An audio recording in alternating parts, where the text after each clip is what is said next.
বাজানরে মা উম্মে সালমা একদিন যাইতেছে, পর্দার আয়াত নাযিল হয় নাই। মা উম্মে সালমা একটু লম্বা ছিলেন। মা উম্মে সালমা বোরকা পরিধান করতেন, সামনে এইভাবে হাত দিয়া রাখতেন। দেখবেন মহিলারা বোরকা পরলেও এখন এমন বোরকা, ওই বোরকা পরার চাইতে না পরাও ভালো। কথা কন না কে? এমন বোরকার বোরকা, ওই বোরকা পরলে আরো কালা বিডিরে দেখার লাগে পোলায় মনে করে এদের মধ্যে জানি কি আছে। এমন বোরকার বোরকা বাবা, পুরা বডিটা অনুধাবন করা যায়। এই বোরকা পরা কোনোদিন জায়েজ নাই। আমার বিশ্ব নবী বিবিদেরকে বলতেন, তোমরা রাস্তায় যাইবা, ডাক্তারের কাছে যাইবা, মার্কেটে যাইবা, নিষেধ নাই, কিন্তু তোমরা যখন যাইবা কেউ যেন বুঝতে না পারে তুমি একজন যুবতী অথবা একটা মেয়ে।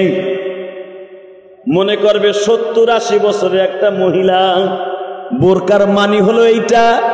নবীর বিবিরা এইভাবে সামনের হাত দুইটা নামাজের মতো দিয়া সামনে চলাফেরা করতেন, যেন বোঝা যায় আপনারা পালেক পুরুষ বুঝা ফেলছেন, যেন বোঝা না যায় তার দেখতে তার বডিটা এবং তার শরীরের কদম মোবারকটা কেমন।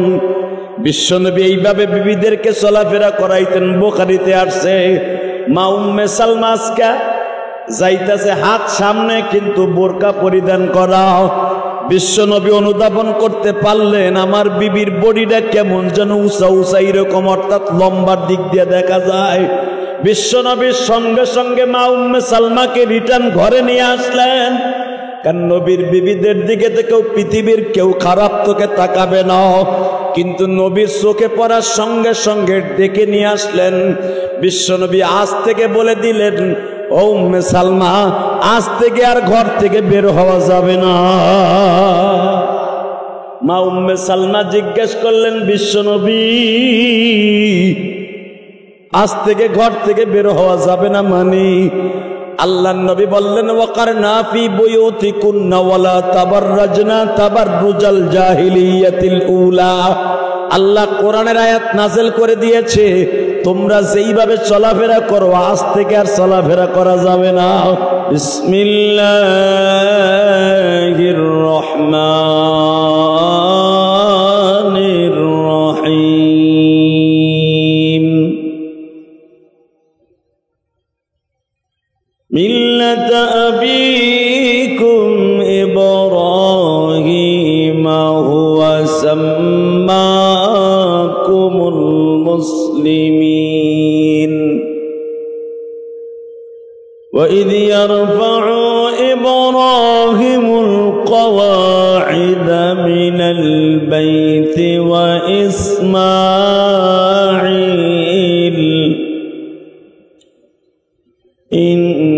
ইন্নাল্লাহা ওয়া মালাইকাতাহু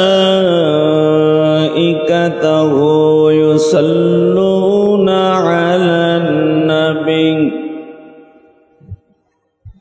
ইয়া আইয়ুহাল্লাযীনা আমানু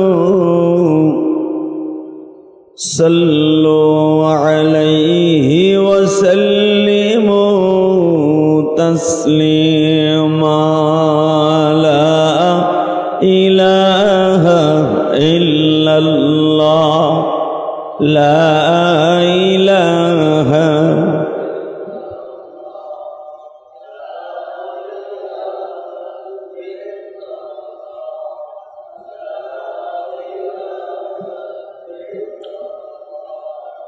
লা ইলাহা ইল্লাল্লাহ, লা ইলাহা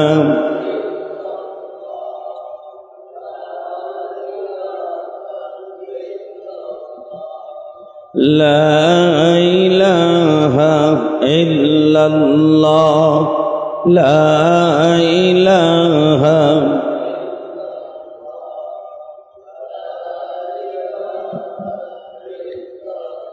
লা ইলাহা ইল্লাল্লাহ মুহাম্মাদুর রাসূলুল্লাহ সাল্লাল্লাহু আলাইহি ওয়াসাল্লাম। আল্লাহ আল্লাহ আল্লাহ আল্লাহ আল্লাহ।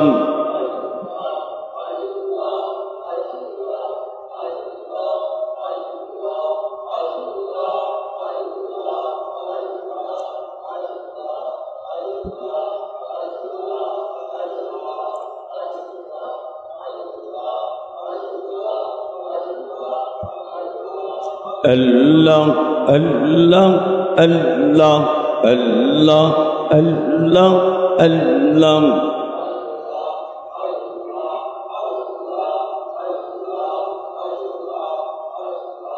La ilaha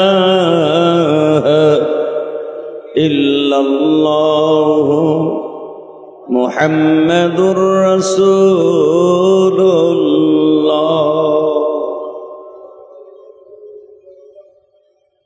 আল্লাহর জাকিরিন শাকিরিন মুহিব্বিন মুবাল্লিগিন, আল্লাহর প্রিয় মাহবুব বান্দারা, আল্লাহ সুবহানাহু ওয়া তাআলার দরবারে লাখো কোটি শুকরিয়া জ্ঞাপন করছি যে মহান সত্তা আপনাকে আমাকে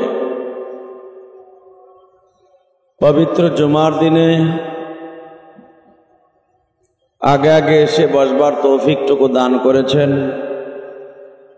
ওই মহান সত্তার শুকরিয়া জোরে সোরে বলি আলহামদুলিল্লাহ। আজকেই হলো জিলকদ মাসের শেষ জুমা।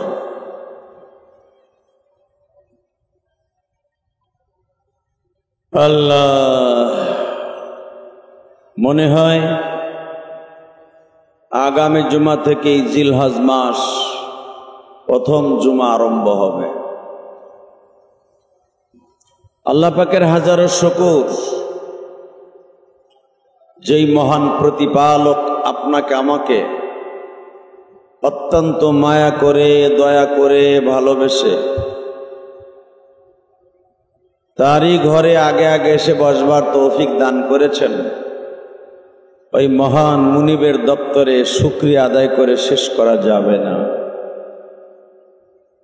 কত মানুষ আছে ইলিয়াসুর রহমান জিহাদি সাহেবের মসজিদে যাচ্ছি, জামাটা আলমারির থেকে বের করতেছে, গোসলখানায় ঢুকতেছে, শেভ হইতেছে, হাত পায়ের নখ কাটতেছে। অনেকে আবার চিন্তা ভাবনা করতেছে বয়ান কেবল শুরু হইছে। এই চিন্তা ভাবনা করে যারা মসজিদে আসে এদের জুমার নামাজ পড়তে না আসাই ভালো। যদি বলেন জুমার নামাজ না পড়লে কি গুনাহ হবে? কোন মুসলমান যদি একাধারে 4টা জুমা 3টা জুমা মিস করে, আল্লাহ তারপরে এত রাগান্বিত হয়, ফেরেশতারা বলেন আল্লাহ তার নামটা মুসলমানের খাতার থেকে কাইটে দাও। ওর আবার কিসের ছাতার মুসলমান? সপ্তাহে একটা দিন হলো গরিবের জন্য, মুসলমানের জন্য ঈদের দিন, হজের দিন, আনন্দের দিন, আর মুসলমানের জন্য বন্ধের দিন। কথা ঠিক না বেঠিক? পৃথিবীর অধিকাংশ মুসলিম কান্ট্রিতে জুমার দিন অফিস আদালত বন্ধ থাকে, তাদের মধ্যে বাংলাদেশে একটা। অন্যান্য অনেক দেশে আছে শুক্রবারও অফিস আদালত খোলা থাকে। কিন্তু আমাদের মুসলমানের জন্য সৌভাগ্য যে জুমার দিন অন্তত বাংলাদেশে, এই জুমার দিন যারা বাংলাদেশের ছুটি ঘোষণা করেছে আল্লাহ যেন তাদেরকে মাফ করে দেয়। এই জুমার দিন ঘোষণা, ছুটির দিন ঘোষণা, এটার পিছনে মেহনত করছিলেন প্রেসিডেন্ট এরশাদ সাহেব। উনি অনেক কষ্ট করছিলেন এই শুক্রবার জুমার দিন ঘোষণা করতে। তো আলহামদুলিল্লাহ, যারাই যেই সরকার আসে জুমার দিনটাকে কেউ অফিস আদালত খোলা রাখার পক্ষে না, এটা আমাদের জন্য অনেক বড় একটা সারপ্রাইজ। পৃথিবীর অধিকাংশ মুসলমান কান্ট্রিতে কিন্তু জুমার দিন খোলা। আল্লাহ পাকের হাজারো শুকর, যে মহান মুনিব জুমার দিনটা আমাদেরকে ইবাদত করার জন্য সুযোগ করে দিয়েছেন, সরকারও সুযোগ করে দিয়েছেন। কিন্তু অনেক সরকারি কর্মচারী কর্মজীবী ভাইরা আছে, এই জুমার দিনটাও হেলায় খেলায় নষ্ট করে ইবাদত তো করেই না, সময় কাটায় ফেসবুক, টিভি আর হলো বাংলাদেশের খারাপ যত কাজ আছে তার পিছনে। কথা ঠিক না বেঠিক? হালাকে বিশ্বনবী মুহাম্মদ রাসূলুল্লাহ সাল্লাল্লাহু আলাইহি ওয়াসাল্লাম বলেছেন, যারা জুমার দিনকে দামি মনে করবে আল্লাহ তার জিন্দেগি দামি করে দিবে। জুমার দিনকে যারা সঠিকভাবে আল্লাহর প্রেমিক হিসাবে ওই দিনটাকে দামি মনে করবে,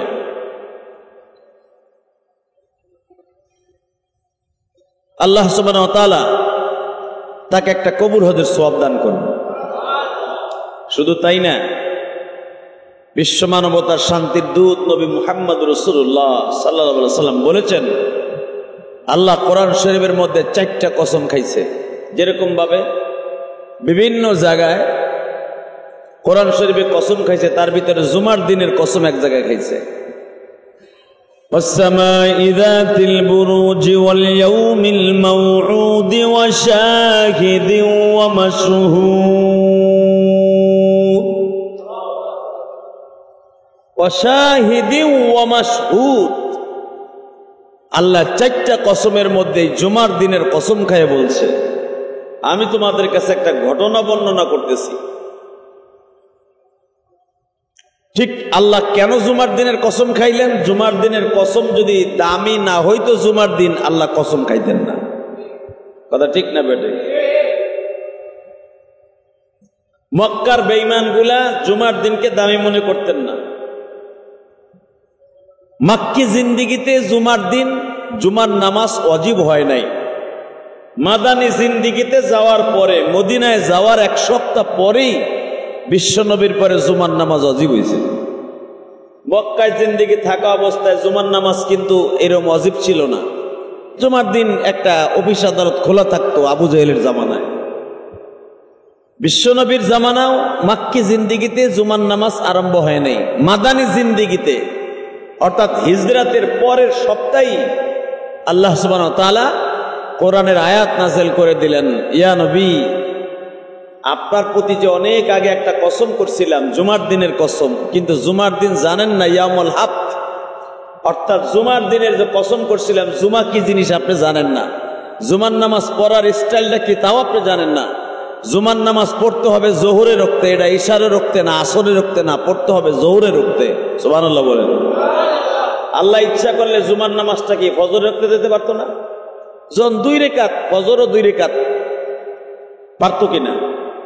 জুমার সময়টা দিয়েছেন জোহরে রক্তে। কেন জোহরে রক্তে? এই জন্য দিয়েছেন যেন এই দিনটাকে এবং এই সময়টাকে তারা দামি মনে করে। কারণ আসরে রক্ত দিলে সব মানুষ জুমার নামাজ আইতো না। কথা কর না কেন? মাগরিবের সময় দিলে তাও হইতো না। জোহরে রক্তে এই জন্য জুমার নামাজটা আল্লাহ দান করছেন যেন এই দিকে অর্ধেক, এই দিকে অর্ধেক, সময়টা হলো একেবারে দিনের মাঝখানে। ঠিক না বেটি? জোরে কর, আরো জোরে। মূলত জোহরের নামাজ কয় রাকাত? ফরজ। জোরে কর না কেন? জুমার নামাজ কয় রাকাত? 4 রাকাত ওলা নামাজ জুমার কারণে হয়ে গেল 2 রাকাত। কারণটা কি? জোহরের রক্তে কেন দিল? জোহরের রক্তে আল্লাহ এই জন্য দিছে যে ফজর পড়ে যে বান্দা 12টা পর্যন্ত সিট পটিং দিয়ে ঘুমাইব, আরাম করব, বাজার করব, বউ সালমের হক আদায় করব। ঠিক 12টার আগে ওযু গোসল করে মসজিদে যাইব, 1টা 2টা পর্যন্ত মসজিদে ইবাদত করবে, লম্বা চওড়া একটা খুতবা হবে। কারণ জুমার নামাজটা লং টাইম হয়। কথা ঠিক না বেটি? 1 থেকে 2 ঘন্টা চলে যায় মসজিদে। কারণ আরে মক্কা নগরীতে মেয়া খুতবাই পরে 1.5 ঘন্টা, 1.5 ঘন্টা খুতবা পরে। এরপরে নামাজ হয় আরো 15 মিনিট, প্রায় 2 ঘন্টা যায় জুমার নামাজ পড়ার জন্য।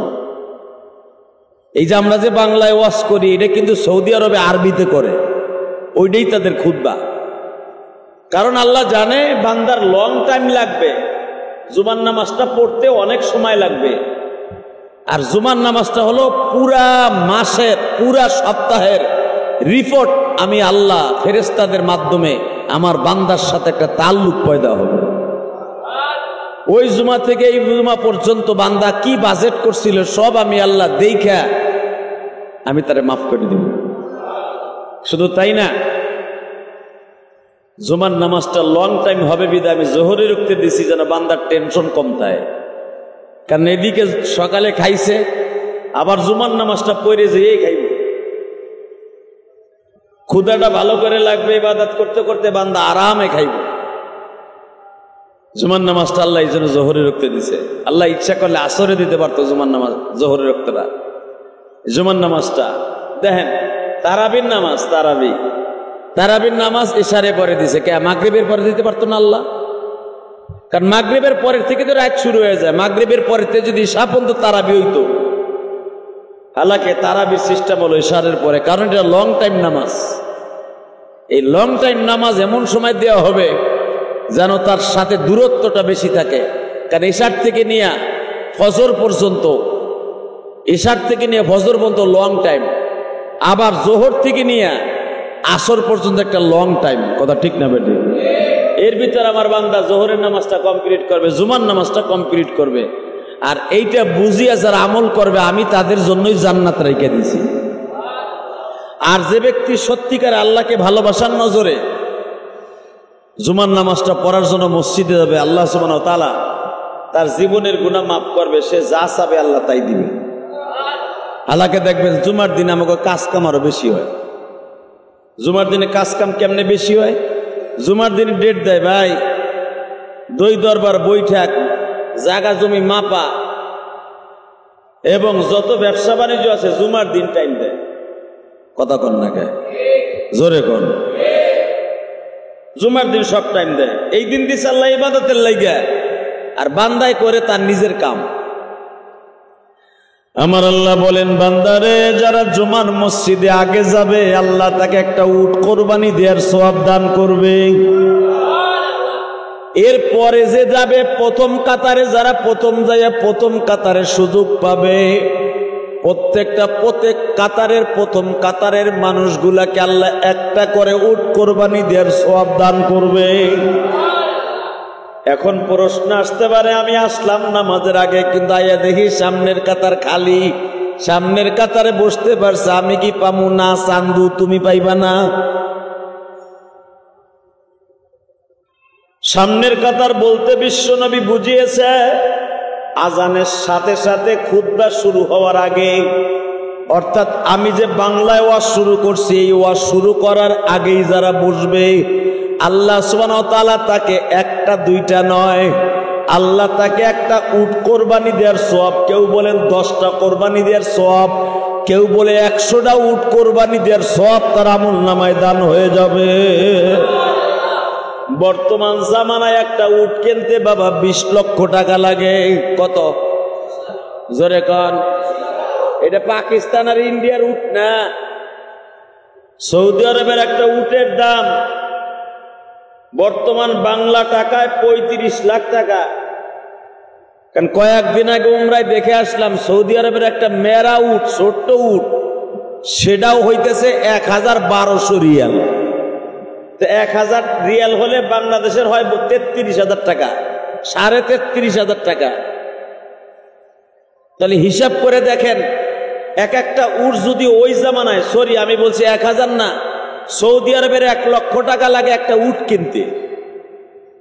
সৌদি আরবে যদি 1 লাখ অথবা 50,000, 60,000, 70,000 লাগে একটা উট কিনতে, তাহলে হিসাব করে দেখেন বাংলা টাকা 30-32 লাখ টাকা লাগে একটা উট কিনতে। কথা কন না কেন?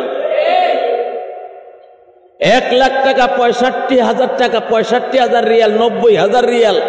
এমন উট সৌদি আরবে আছে 2 লক্ষ টাকা, 2.5 লক্ষ টাকা লাগে সৌদি রিয়াল দিয়ে কিনতে। এটাতেই ডিজিটাল যুগের উট, রসুলের যুগের উট।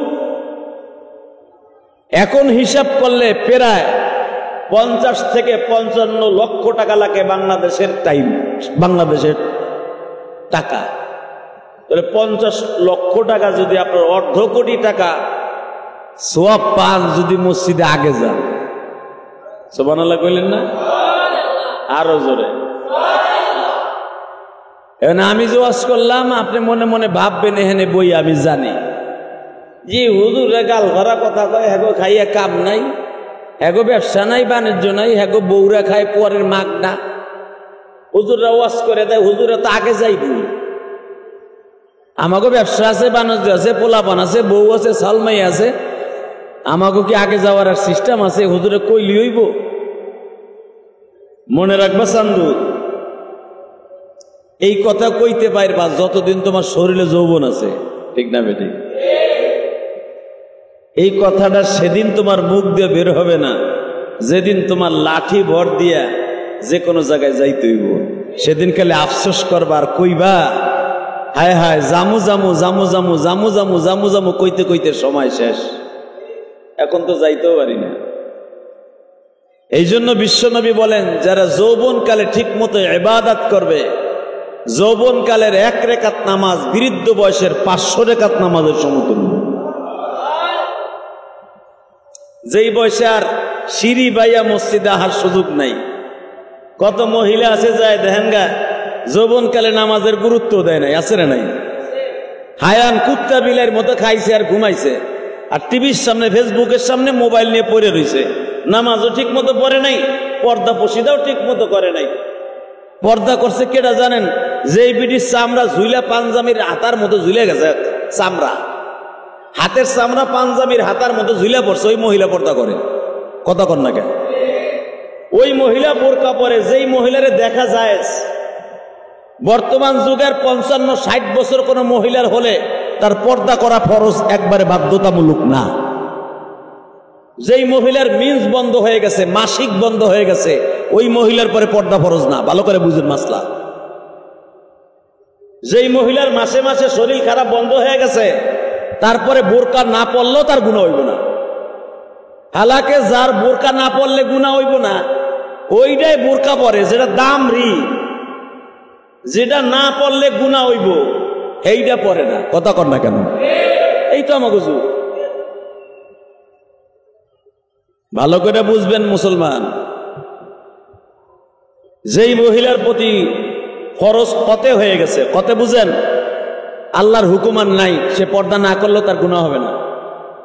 তারে দেখা পুরুষের জন্য জায়েজ, ওই মহিলাকে দেখা জায়েজ যেই মহিলাকে দেখলে পুরুষের ভিতরে সেক্সুয়াল যে জিনিসটা, কাম ভাব, যেটা শয়তানের রিপু, ইয়াউমুন নফস যেটাকে বলা হয়, নফসে আম্বারা, দেখলে মহিলারে দেখলে নফসে আম্বারা খারায় না।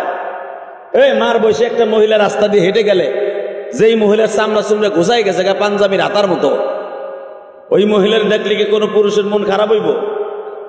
ওই মহিলার ধৈর্য যদি রিক্সাতে পড়ে গেছে, তারা আপনি নেন উঠান, শয়তানও কইব না যে তোর ভিতরে একটু খারাপ আসুক। কথা কন না কেন? শয়তানও কইব তোর মার একটু ধরে উঠা।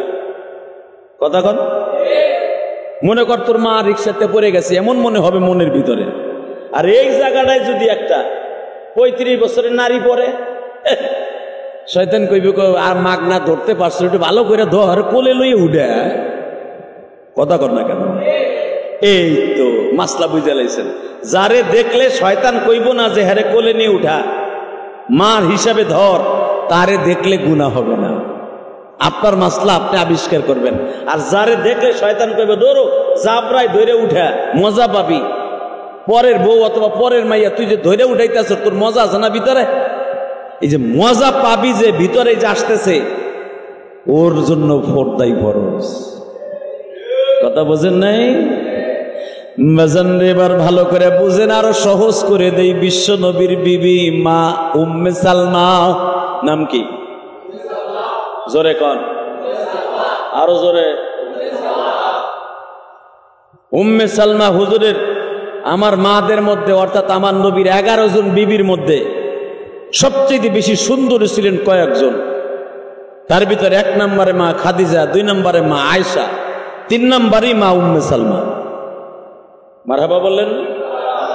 এবং এদের বয়সও কম ছিল। এবং উম্মে সালমা হুজুরের বিবিদের মধ্যে সবচেয়ে বেশি হায়াত পাইছে, প্রায় 100 বছরের মতো হায়াত পাইছে উম্মে সালমা। কেউ বলেন 110 বছর বাঁচছে মা উম্মে সালমা। তাই উম্মে সালমা এক ছিল বাদশার মাইয়া, আর এক ছিল অত্যন্ত বিশ্ব সুন্দরী আমার মা, আপনার মা উম্মে সালমা। মা উম্মে সালমা অনেক লম্বা ছিলেন, চেহারা ছিলেন একবারে পূর্ণিমার চাঁদের মতো। অনেক একজন দামি সাহাবীর স্ত্রী ছিলেন। সাহাবীরা যুদ্ধের মাঠে ইন্তেকাল করার কারণে সব সাহাবীরা সিদ্ধান্ত করলেন এই দামি বংশের আর দামি সাহাবীর বিবি অন্য কোনো সাহাবীর সাথে বিবাহ দিলে মানানসই হবে না। আর সে প্রস্তাব দিয়ে ফেলেছে উম্মে সালমা, জীবনে আমি সেকেন্ড ম্যারেজ করব, সেকেন্ড বিয়া বসবো যদি বিশ্বনবী আমার বিয়া করে। পৃথিবীর আর কারো কাছে আমি বিয়া বসবো না। মাত্র 18 বছর বয়সে মা উম্মে সালমা নারী হয়েছিলেন, একটা বাচ্চাও সাথে ছিলেন। মারহাবা বলেন। ওই স্বামীর ঘরে একটা বাচ্চাও ছিলেন, যে বাচ্চাটাকে বিশ্বনবী লালন পালন করেছেন, বাবার আদর দিয়েছেন। উম্মে সালমা কেন বলা হয়? সালমার মা, অর্থাৎ সালমা ছিল বিশ্বনবীর মেয়েদের মতো। অনেক দামি মা ছিলেন উম্মে সালমা। মা উম্মে সালমা রসুলকে চয়েস করে বিয়ে করছেন। রসুল আমার বিয়ে করলে আমি করব, রসুল যদি আমার বিয়ে না করে আমি পৃথিবীর কারো কাছে বিয়ে বমু না, শর্ত লাগাই দিলেন। বিশ্বনবী বাধ্য হলেন সাহাবীদের চাপের মুখে পড়ে বিশ্বনবী বিবাহ করতে। সুবহানাল্লাহ জোরে কইলেন না? আমার নবী যে 11টা বিবাহ করছেন, অনেকে রসুলের বিবাহ লইয়া ইখতিলাফ করেন। নবীর ভিতরে নারীর লোভ ছিল, এই জন্য এতগুলো বিয়ে করছে। যদি কেউ এই কথা বলে মনে রাখবেন ওর ভিতরে অথবা ওর মার ভিতরে ভেজাল আছে, অথবা ওর জন্মের ভিতরে অনেক ভেজাল আছে। ওর জন্ম ওর বাপে দেয় নাই, অন্য কেউ দিছে। যদি নবীর বিবাহের মধ্যে কারো সন্দেহ থাকে, এটা আমি বলি নাই, কোরআন শরীফে বলছে উতুল্লিম বাদা যালিকা জালিম। যারা আমার নবীর চরিত্র নিয়ে কথা বলবে, ওর জন্মের মধ্যে অবশ্যই ওর মায়ের পরকিয়ার ফসল ওই পোলা অথবা ওই মাইয়া। ওর বাপের বৈধ সন্তান নয়, ওর বাপের অবৈধ সন্তানও যে নবীর চরিত্রে কথা বলবে। কথা ঠিক না বেঠিক? কারণ যার চরিত্র নিয়ে আমার আল্লাহ নিজে বলেছেন ওয়া ইন্নাকা লাআলা খুলুকিন আযীম, উৎকৃষ্টতম চরিত্র অধিকারী আমার নবী।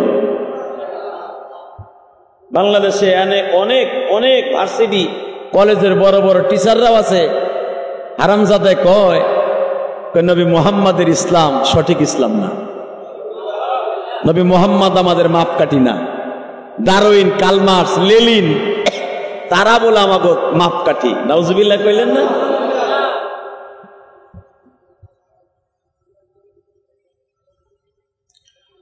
বাজান ভালো করে বুঝবেন, যারা এই দুনিয়া ইসলাম নয়া বিশ্ব নবী নিয়ে বাড়াবাড়ি করছে ওদের কপালি পুড়ছে। যারা আলেম উলামাকে নিয়ে কথা বলছে ওদের জিন্দেগি শেষ হয়েছে। এই যে কিশোরগঞ্জের একটা পাগল, হাফ পাগল, ফজু মিয়া, ফজু, ওর এখন ফজলুর রহমান, ওর নাম ফজলুর রহমান, আল্লাহর সাথে মিলাইয়া বলা জায়েজ নাই। কথা কর না কেন? বিশ্বনবী বলছে যারা আলেম উলামার চরিত্র নিয়ে আলেম উলামাকে ইন্ডিকেট করে কথা বলবে ওর জন্মের মধ্যে ভেজাল আছে। যাই দেখেন গাই ফজলুর রহমান ফজু মিয়ার জন্মের মধ্যে বহুত ভেজাল। আর মা বাইসে আছে কিনা আমি জানি না, ওর মা বাইসে থাকলে ঠিকই জিজ্ঞেস করতাম যাইয়া। ও যেভাবে আলেমুল আমাকে ক্রিটিসাইজ করে কথা বলছে, ফজু মিয়া তুমি জানো না, তুমি হয়তো জাকাত ফেতরা খাই আলেম শিক্ষিত হইতে পারো। বাংলাদেশে এমনও আলেম আছে তারা জাকাত ফেতরার কাছেও যায় নাই, বরঞ্চ তারা জাকাত ফেতরা দেয়। কথা বলেন না কেন? ছাত্র জীবন থেকেই জাকাত ফেতরা দান করে। আমার মনে পড়ে আমার জীবনে কোনোদিন মাদ্রাসার কোনো জাকাত ফেতরা আমি খাই নাই।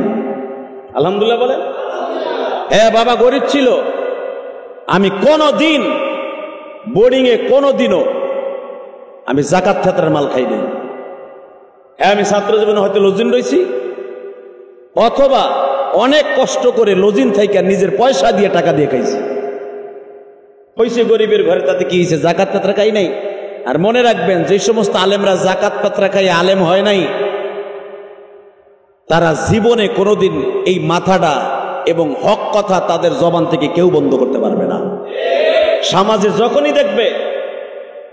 যখনই দেখবে অন্যায়, সাথে সাথে সে প্রতিবাদ করবে, কারণ তার পেটে জাকাত ফেতরার টাকা যায় নাই। তুমি ফজু মিয়া গড়ে হারে বললা আমরা জাকাত ফেতরা খাইয়া বড় হয়েছে, তোরে থাপ রাইয়া বুড়া বয়সে গালগুলো চাল ফাটায় ফেলাবো বেটা।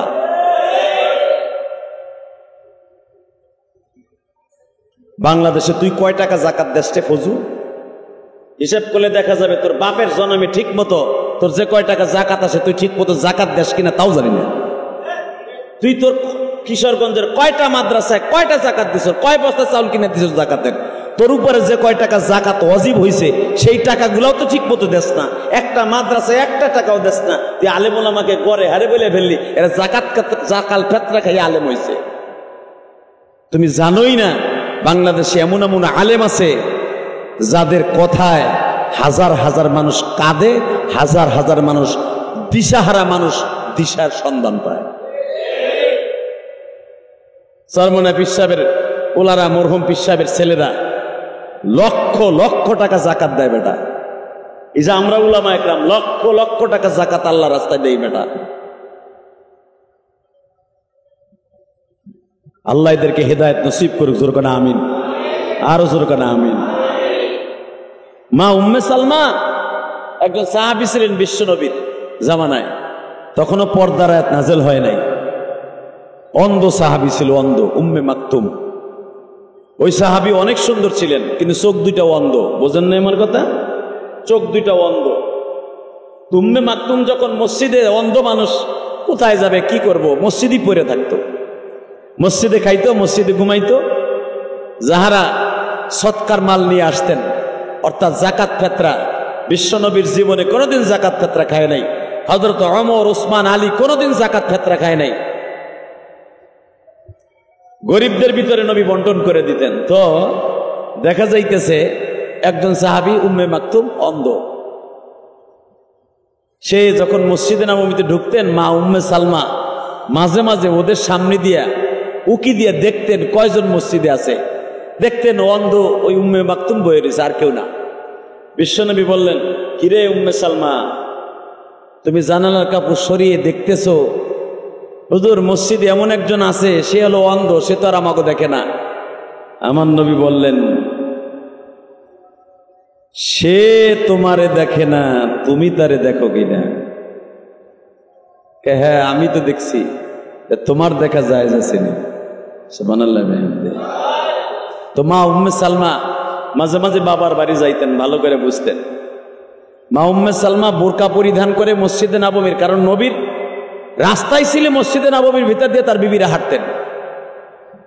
বাংলাদেশের মসজিদের, অনেক মসজিদের ইমাম সাহেবদের রুম কিন্তু, থাকার রুম কিন্তু মসজিদের উপরে আছে না নাই? মসজিদের সিঁড়ি আর ইমাম সাহেবের নামাজিদের সিঁড়ি একই সিঁড়ি, এটা নাজায়েজ না? মা আয়েশা, মা উম্মে সালমা মসজিদের ভিতর দিয়ে যাইতেন, হাটে বাজারে যেখানেই যাইতেন পর্দার সহিত। তার নবীর বিবিদের দিকে তার কেউ খারাপ নজরে তাকাবে এমন কোন মানুষ পৃথিবীতে, এমনকি কোনো মাখলুকও জন্ম নেয়নি।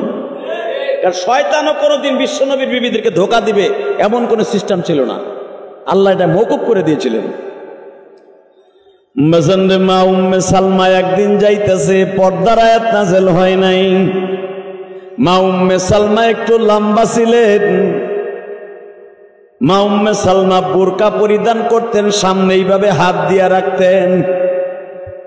দেখবেন মহিলারা বোরকা পরলেও এখন এমন বোরকা, ওই বোরকা পরার চাইতে না পরাও ভালো। কথা কন না কে? এমন বোরকার বোরকা, ওই বোরকা পরলে আরো কালা বিডিরে দেখার লাগে পোলায় মনে করে এদের মধ্যে জানি কি আছে।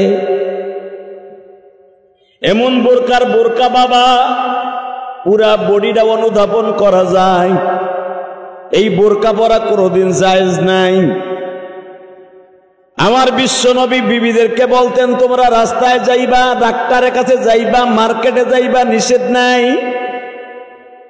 কিন্তু তোমরা যখন যাইবা কেউ যেন বুঝতে না পারে তুমি একজন যুবতী অথবা একটা মেয়ে।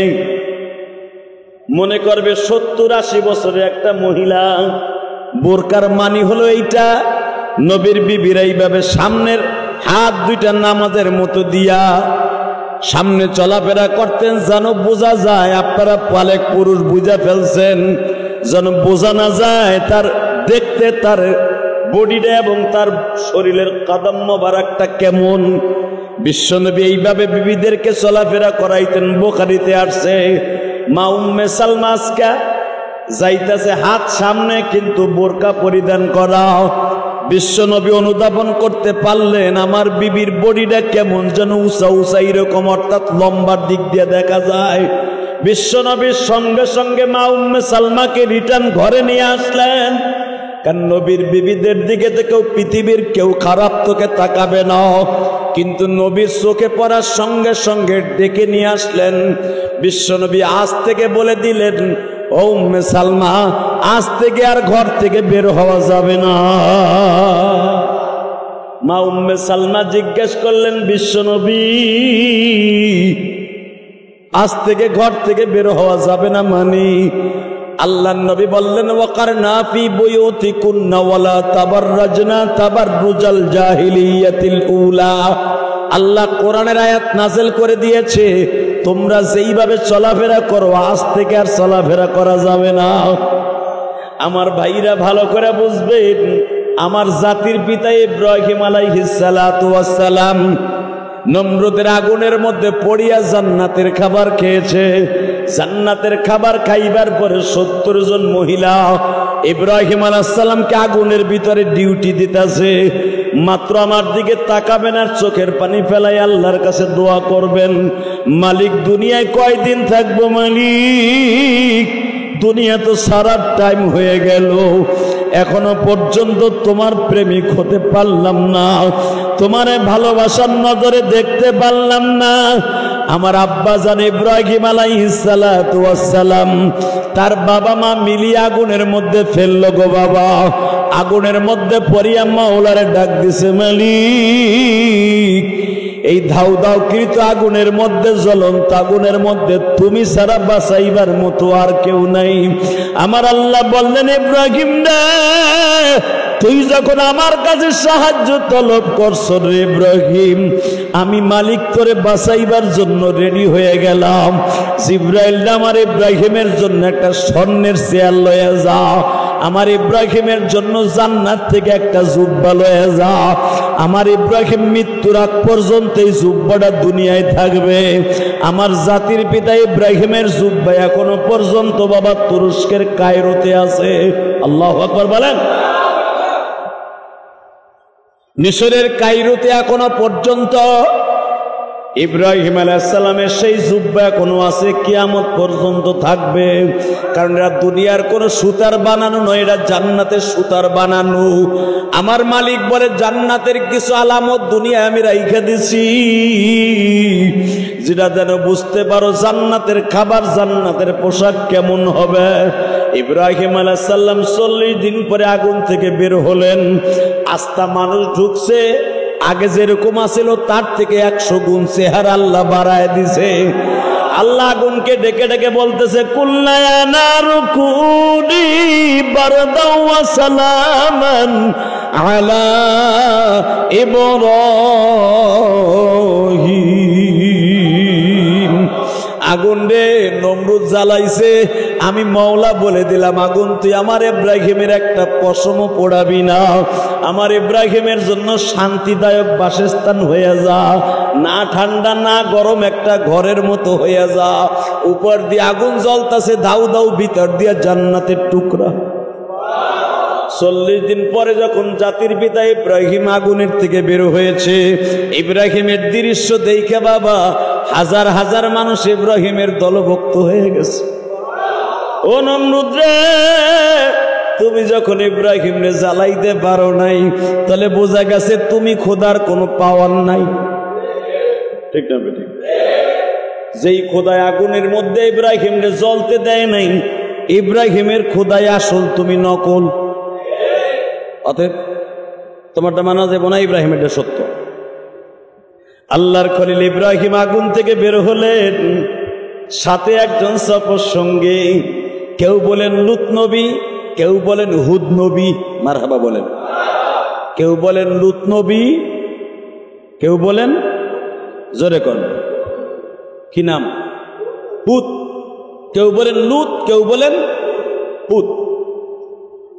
হুদ আলাইহিস সালাম হোক আর লুত আলাইহিস সালাম হোক, তার আপন ভাগ্নে ইব্রাহিম আলাইহিস সালামের বড় বোনের পোলা, আল্লাহ তার নবী বানাই দিয়েছে। কেউ বলেন স্বাস্থ্য বোনের পোলা, কেউ বলেন ফুফাতো বোনের পোলা, কেউ বলেন তার একই মায়ের বড় বোনের পোলা, কিন্তু ইব্রাহিম আলাইহিস সালামের ভাগ্নে লুত অথবা হুদ।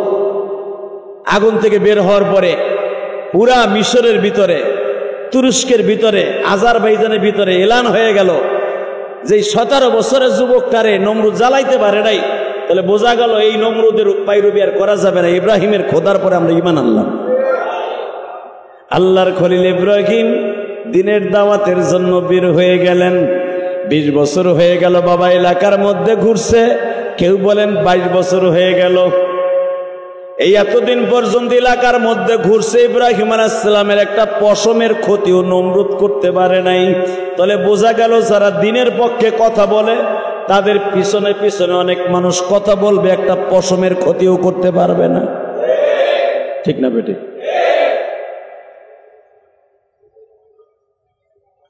আল্লাহর খলিল ইব্রাহিম ভাইগনা লুতকে বললেন বা হুদকে বললেন, ভাইগনা আর থাকুন যাব না এই দেশে, যে অবস্থা দেখতাছি এই দেশের আকাম সাকাম বাইরে গেছে, এখানে আর কাজ হবে না। একটা কাজ কর, কি চল আমরা চলে যাই। কই?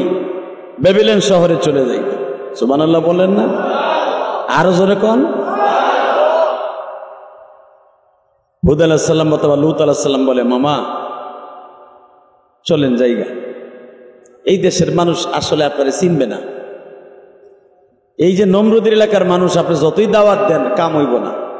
এই আগুনেতে বাইরে গেলেন, চোখ দিয়ে দেখলো যে আগুনও আপনারা কিছু করতে পারেন না, হালাকে আপনারা এখনো মানে না। মামা একটা কাজ করি, আমরা এই দেশ ছাইরে আর এক দেশে জায়গা, বেবিলন শহর থেকে, মিশর থেকে বেবিলন শহরের দিকে যখন মাদাইনের দিকে রওনা দিছে, মাদাইন সিরিয়া, আজারবাইজান, ইথিওপিয়া, যুগোস্লাভিয়া, এই এলাকাগুলো একটা রাষ্ট্রে পরিণত ছিল। হঠাৎ করে ইব্রাহিম আলাইহিস সালাম যাচ্ছে, প্রতিমধ্যে সাগর পার হওয়ার পরই দেখে বিশাল বড় বড় মানুষগুলা তারা বাজারের মধ্যে বসে বসে বলা বলি করতেছে, হায় রে কি সুবহানাল্লাহ, কি চেহারা, কি সুন্দরী এই দেশের বাচ্চা, এই দেশের বাচ্চা, তার মেয়ের বিয়ে হবে, কিন্তু বিডির বিয়েটাও ঠিক মতো হয় না, আমরা বরযাত্রী হিসাবে খাইতেও পারি না। বাজারের মধ্যে বলা বলি করতেছে। ইব্রাহিম আলাইহিস সালাম জিজ্ঞেস করলেন, ওই বাচ্চার রাজমহলটা কোন দিকে? জিজ্ঞেস করে, তুমি মোল্লা মানুষ, ওদিক দিয়ে কি করবা? তাফসিরে দেখলাম ইব্রাহিম আলাইহিস সালাম বলে, আরে ভাই, আমার দেশের বিয়ে আর এই দেশের বিয়ে এক কিনা, একটু দেখে নিয়ে। লূত আলাইহিস সালাম বলে, মামা বিবাহ যখন হবে চলো আমরা দেখেই যাই। বিবাহ অনুষ্ঠান কে বা দেখতে না চায় গো ভাই? দেখবেন অনেক ঢাকা শহরে মারা বাড়ির ছাদে ছাদে প্যান্ডেল হয় কিনা? জোরে কোন হয় না? কমিউনিস্টদের ভাড়া দেওয়া, অনেক গরিব মানুষ, অনেক টাকা লাগে, বিল্ডিং এর ছাদই কর, 1-150 মানুষ লিয়ে একটা রং তামাশা করে বিয়ে করি। অবশ্যই তো এটা করা যায়, এই জন্যই তো করেন। ইব্রাহিম আলাইহিস সালাম দেখলেন ওই দেশের বাচ্চার মাইয়ের বিয়ে হবে। এই জামানায় মেয়েকে চয়েস করে ছেলেতে, ঠিক না বেটি? আর ওই জামানায় মেয়ে চয়েস করতে ছেলের, মেয়েরে পণ দিয়ে আনন্দ লাগতো। আর এখন তো ছেলেরে গরুর মতো, কোরবানির গরুর মতো কেমন লাগে? কথা কর না কেন? কিসের বিনিময়? 32 ইঞ্চি একটা টিভির বিনিময়, 2.5 লাখ টাকা দামের খাটের বিনিময়, তারপরে রুলাক ঘড়ি 1,20,000 টাকার বিনিময়। শুধু তাই না, ঘর সাজাই দিতে হবে, স্যুট কোট দিতে হবে, মানে ওর পার জুতার থেকে নিয়ে একবার টুপি পর্যন্ত শ্বশুরে কিনে দিতে হয়। এমন হিজলা আছে না নাই? জোরে কান, যে হিজলা শ্বশুর বাড়ি এত কিছু নিয়ে বিয়ে করে, এই হেলারে মানুষ কবেন? ওটা 8টা কাঠটা একটা হিজলা, ও পুরুষ না, ওই হেলাই হিজলা। কথা কর না কেন? তুই শ্বশুর বাড়ির জিনিস নিয়ে বিয়ে করবি, তোর বিয়ে করতে কইছে কেনা? তুই তুই হিজলা। যে পুরুষ সে কোনোদিন শ্বশুর বাড়ির আশায় বসে থাকে না। কথা বলেন না কেন? যেটা হিজলা অর্ধেক মহিলা অর্ধেক পুরুষ, ওই বদমাইশের শ্বশুর বাড়ি কয় এইটা লাগবে। আর যে সত্যিকার পুরুষ 100 পুরুষ 99% না, ও কোনোদিন শ্বশুর বাড়ি একটা ঘড়িও নেয় না।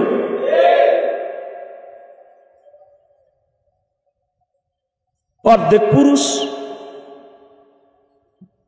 আল্লাহ আমাদের হেফাজত করেন, জোরে না আমিন। দেখতেছে ওই জামানার বড় বড় রাজা বাচ্চার ছেলেরা বড় বড় স্বর্ণের সিন লাগাইয়া ঘোরার পরে সওয়ার হইয়া বাচ্চার মাইয়া সায়রারে বিয়া করার লেগে যাইতেছে। লূত আলাইহিস সালাম কয়, মামা একটা কথা কই, রাগ করো না। কি? বিয়ার অনুষ্ঠান তাজ পর্যন্ত দেখি না এই দেশের। কয় না, চলো মামা বিয়ের অনুষ্ঠানটা দেই। খাইবা না খাই দেখকে যাই এই দেশের রাজার মাইয়ের চেহারা কেমন। তাহলে বোঝা গেল মহিলা দেখার জন্য পুরুষ যাওয়া সুন্নাত তরিকায় জায়েজ আছে, ঠিক না বেটে? ইব্রাহিম আলাইহিস সালাম তখনও নবী না, বলতেছে ভাইগনা তুই যে যাবি, আমরা মোল্লা মানুষ, আমাকে দেখলেই তো মানুষের চোখটা ডাইব যে হুজুর আবার হেনাইছে। কারণ কেউ টুপি মাথায় দিয়ে কোনো হুজুর যদি সিনেমার হলে যায় শাকিব খানের ছবি দেখতে, বুইরা বাম ও দেলি ছবি দেখে, এক ছবিও বাদ দেয় না, 100 বাদ দেয় না। এই বুড়াটায় যদি দেখে কোনো হুজুর টুপি মাথায় দিয়ে ছবি দেখতে গেছে, দেখবেন খালি কইবে হুজুর এনে দেয়, হুজুর এনে দেয়। কথা কন লাগে, জোরে কন। সব বাদ দেন না। এই যে খাটো মমতাজ কট খাইছে, আমার মনে হয় ওর জীবনে এতগুলা ডিম ভাইজাও খায় নাই যেগুলা ডিম কালকে খাইছে ও। কি জনপ্রিয়তা তুমি করছো রে মমতাজ, এমন ফাটান ফাটাইছো, খালি তোমার মাথার উপর মানুষ খালি ডিম ফাটায়। একদিন খালি বুক ফাটাইছো, এখন ডিম দিয়ে তোমার বুক ফাটায়। কথা কন না কেন? লজ্জাও করে না? জেলখানায় মরে যাওয়া উচিত তো। কথা কন না কেন? জেলখানায় নিজের গলায় নিজে ফাঁস দিয়ে তোর মরা উচিত। কি জনপ্রিয়তা তুমি অর্জন করছো যে নিজের এলাকায় গেছে, নিজের মানিকগঞ্জে কালকে উঠেছে কোডে, অন্তত 200-র উপরে ডিম মারছে। মানুষ জাকা বইরে ডিম লিয়ে খারাই হয়েছে ওরে মারার লেগে। নাউজুবিল্লাহ কইলেন না? আওয়ামী লীগ বিএনপি বাদ দিলাম, আমি কোনো ছাতার দল করি না, এ ছাতা বুঝিও না, এই জন্যই তো জীবনে দল করি নাই। আমি জানি এক দল যাবে আর এক দল আসবে, ডিম মারে আমার খাইতে ওয়াজের প্যান্ডেল উঠবো, আওয়ামী লীগের পক্ষে কথা কমু, আর আমি পিঠ বাঁচানোর লেগে অনেক সময় শাশুড়ি কইতাম, হের লেগে কত ঝামেলা আমার। বিএমপিএলরা মনে করে আমি আওয়ামী লীগে ছিলাম, শাশুড়ি কয়ে যেতাম দিতাম, ওইটা তো ঠিক পাও নাই, যেটা তোমরা বিএমপিএলরাও পারো নাই। কথা কন না কেন? ভালো করে বুঝেন কি জনপ্রিয়তা অর্জন করছেন চাচি মুমতাজ, যে ডিম খাইতে খাইতে এখন আপনার পুরো গোসল হয়ে যান, খালি মনে হয় হলুদ দিয়ে গোসল দিয়েছে ওনারে। ডিমের কুসুমে পুরা ইনোভরম মাইকে গেছে কালকে। কথা কন না কেন? আল্লাহ এরকম জিন্দিগি চাই না। আলহামদুলিল্লাহ বলেন। গরিব থাকি ধনী থাকি খাইয়া থাকি না থাকাইয়া থাকি, যেন ডিম মারা খাইয়া দুনিয়ার থেকে না যায়। ডিম মারা খাওয়া আর ই মারা খাওয়া সমান। কথা কন না কেন মিয়া? এ হলো জিন্দিগি বেটা, তোর রাজনীতির গোষ্ঠী কিলাই। আল্লাহ আমাদের হেফাজত করেন, আল্লাহ এই সমস্ত গজব রাজনীতি থেকে হেফাজত করেন। এটা প্রতিহিংসার রাজনীতি। এভাবে কোনো মানুষকে অপমান করা ইসলাম কোনোদিন স্বীকৃতি দেয় না। হোক সে যে দলেরই হোক, এইভাবে অপমান করা, হ্যাঁ সে অন্যায় করেছে, তার বিচার হবে, কিন্তু তুমি বিচার আইন হাতে তুলে নিয়ে এইভাবে একটা মহিলার এইভাবে অপমান করা, হোক সে আমার, যেই হোক সে আমার, কেউ না হোক, এটা কোনোদিন ইসলাম বৈধতা ঘোষণা করে না। ভালো করে বুঝবেন। আমার বাবা ইব্রাহিম, কথা কবার 3 মিনিট, ভালো করে বুঝেন। ইব্রাহিম আলাইহিস সালাম আর এক নবী লূত আলাইহিস সালামকে সাথে নিয়ে বাদশার মাইয়ের বিয়ে দেখতেছে। ইন্দিমিন টাইমে দেখবেন এই জামানায়ও যেমনি হুজুরকে দেখলে টোকটা ডায়, এই দেন এখানে 2টা বাড়ি করছি, এখানে যারা প্রত্যেকটা বাড়িওয়ালা খালি আমার বাড়ির দিক চায়ার কয়, হুজুর গা তো বাড়ি ঘর লাগেনি, বাবা ওয়াজ করে আবার এত বাড়ি কাও না, কথা কর না কে? ওই আবু বকরের দোকান কোনারের থেকে আমারে বাস দিতে দিতে আমার বিল্ডিং এর কোনা কোনটা হয়, হুজুর গে তো বাড়ি ঘড়ির দরকার নেই। আবার আর এক স্যার আলে কি কয়, ওনার খালি বাড়ি এই দুইটা, আরো 3টে 4টে আছে, কথা কর না কেন? তখন আরো বাস দেয় আইকাল আমারে। ও আমাকে দেখলে টাডায় না, ঠিকই আছে, কেন আমার আব্বারে দেখেও টাডাইছিল সেদিন। তুমি নমরুদদের খালতো ভাই, কথা বলেন না কেন? হ্যাঁ, এই যে কোরআন দিয়ে বলে দিতেছি আপনারে, ইব্রাহিম আলাইহিস সালাম দাঁড়াইছে বিয়ের অনুষ্ঠান দেখার লেগে, বেটা বিয়ে করে নিয়ত করে খারায় নাই। বড় লোকের পোলারা কইতেছে কি মোল্লা আইছে কেন, মোল্লা হেনে কে? কারণ ইব্রাহিম আলাইহিস সালাম এমন একজন মানুষ ছিলেন যাকে দেখলে ফেরেশতারা সালাম দিতেন। সুবহানাল্লাহ জোরে কইেন, নাচতে কইেন, আরো জোরে। আমার আব্বা ইব্রাহিম রাস্তায় দাঁড়াইলে জিব্রাইল পর্যন্ত দাঁড়ায় সালাম দিতেন। কারণ কি জানেন? ইব্রাহিম আলাইহিস সালামের পিঠের মধ্যে এবং কপালের মধ্যে তখন চমকাইতেছিল আমার বিশ্বনবীর নূর, চমকাইতেছিল। কি মনে করলেন? আজকে ইব্রাহিম আলাইহিস সালামরে দেখে বড় লোকের ছেলেরা যারা বিয়ে করতে আইছে সায়রারে, সবাই কইতেছে কি মোল্লা এনে কে, এত বড় জুব্বা। আর ইব্রাহিম আলাইহিস সালাম তখন 19 হাত লম্বা, 19 হাত, সবগুলো হের বগলের নিচে। চেহারাও যেমন, ফিগারও সেরকম, ঘেরান কি শরীরের থেকে। ইব্রাহিম আলাইহিস সালামের শরীর থেকে যেই ঘেরান আসতেন, আমার নবীর শরীর থেকে ওই একই ঘেরান আসতেন। কারণ আমার নবীর চেহারার সাথে জাতির পিতা ইব্রাহিমের চেহারা হুবহু মিল ছিল। কি মনে গেলেন? জান্নাতি মহাপুরুষ, আর এমন পাঞ্জামি গায়ে দেয়া যেই পাঞ্জামিটা জান্নাত থেকে পাঠাইছে আমরা। বাজানরে পুরা পাঞ্জাবিটা জান্নাতের খুশবু আসতেছে। লূত নবী বলতেছে, মামা রে তুমি একটু তাকায় দেখো, 40 জন রাজা বাচ্চার ছেলেরা দাঁড়াইছে। মামা তুমি তো বিয়া করতে আহনায় আইছো, বিয়া দেখতে। আমার মন বলতেছে মামা আজকের বিবাহের মহানায়ক তুমি। ইব্রাহিম আলাইহিস সালামকে বলতো, কথা কইছ না বড়া, আমি আইতে চাই নাই, তুই আমারে কইছ রাইতে। মামা একটু এদিকে হতো কি, চুলগুলো সোজা করে দেই। বাইক নাই, চুল সোজা করে দিতেছে, জামাটা টান করে দিতেছে। মামা 2 সপ্তাহ বন্ধ জামা টামা ধোও না তো, এটা জান্নাতের জামাটা ধোন লাগবে না, এটা কাজ করো। ওরা যে কাতারে খারাইছে বিয়ে করার লাগে, একবারে মেন লাস্ট বর্ডারে ইমিগ্রেশনের ভিতরে, তুমি যাইয়াও দরজার কাছে খারাই থাও। ইব্রাহিম আলাইহিস সালাম কয় ওখানে দাঁড়াইলি তো বিয়ে করার নিয়ত করে খারাইতে হইব। কয় মামা তুমি তো পুরুষ, তুমি তো আর অন্য কিছু না, দাঁড়াও না, দেখো মামানি তোমার কপাল হয়ে যেতে পারে। কামনা ঘটাইতেছে কে? ইব্রাহিম আলাইহিস সালাম কয় তুই যখন কইছস তাহলে হ্যার লগে টেলিফোনে কথা কই লই। এ পোলা, বিয়া করার আগে আগে নামাজটা পড়া মাওলার সাথে যোগাযোগ করে বিয়া করিস। তোর এই বউ কোনোদিন অন্য বেটার লগে পরীক্ষা করবো না। তোর এই বউ কোনোদিন কোনো পুরুষের সাথে রং নাম্বার আসলো গোলক মেরে দিব। আর তুই যদি আল্লাহর সাথে পরামর্শ না করে বিয়া করস, কেউ যদি ভুলে একটা মিস কলেও আহে, তুই কোসায় কোসায় পোলা না মাইয়া ওইটা দেয়া হোস। কথা কন না কেন? ইব্রাহিম আলাইহিস সালাম আল্লাহর সাথে টেলিফোনে কয়, আল্লাহ বাইকনায় কয় খারাইতে, তুমি খারাইতে কইলে খারাপ নালে খারাপ না। আমার আল্লাহ বলে, ইব্রাহিম রে আমি আল্লাহ বললাম তুই দাঁড়ায় যা। আল্লাহর খলিল ইব্রাহিম দরজার সিপার মধ্যে দাঁড়ায় আছে, হাত দুটা বাঁধিয়া, মালিক তুমি দাঁড়াইতে কইছো দাঁড়াইছি, তুমি কিন্তু অপমান করো না। রাজা বাচ্চার ছেলেরা ঠিকই অপমান করে। সূরা ইব্রাহিমের তাফসিরে আসছে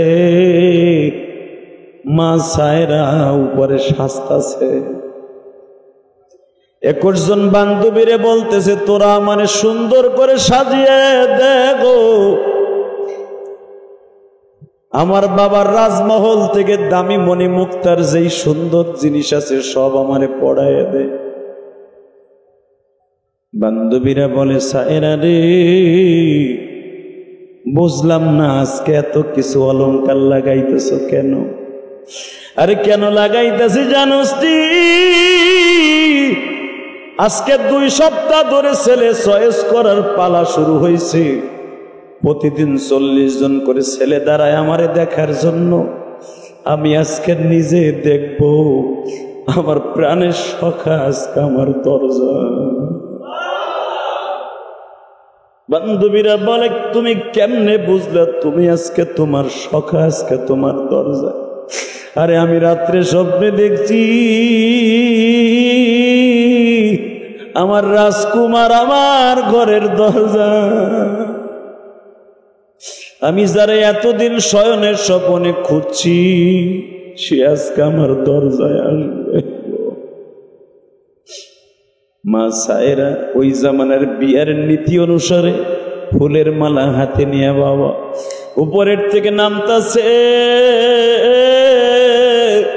দরজার সিপার কাছে দাঁড়ায় আছে আমার আব্বা। আপনার আব্বা জাতির পিতা মিল্লাতা আবিকুম ইব্রাহিম হুয়া সাম্মাকুমুল মুসলিমিন।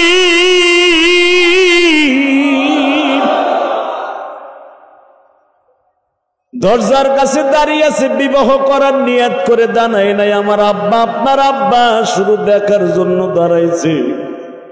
মা সায়রা 2 তলার থেকে কাঠের সিঁড়ি বেয়ে বেয়ে নামতেছে। বাজান রে কোনো দিকে নজর দেয় না, নজর শুধু আমার আব্বা ইব্রাহিম। সোজা ইব্রাহিমের পায়ের কাছে বাবা ফুলের মালাটা রাইখে আর একটা ফুলের মালা গলায় দিয়ে বলে, আপনি আমার জীবনের সব কিছু।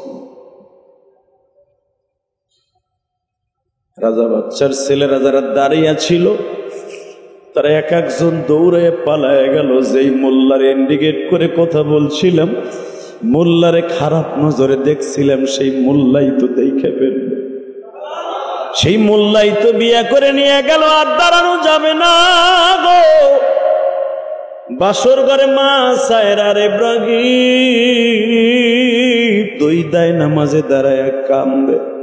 আমার আব্বা জিজ্ঞেস করে, সায়রা রে, আমার কি দেখে বিয়ে করলি রে? হে বান্ধবী, তুই আমার কি দেখে বিয়ে করলি? আমার মতো একটা অনাথ পোলা, মা দেখলি না, বাপ চাইলি না, টাকা নাই, পয়সা নাই, বাসর ঘরের 1 টাকা খরচ দেওয়ার মতো টাকা আমার পকেটে নাই। আমার কি দেখে বিয়ে করলি গো?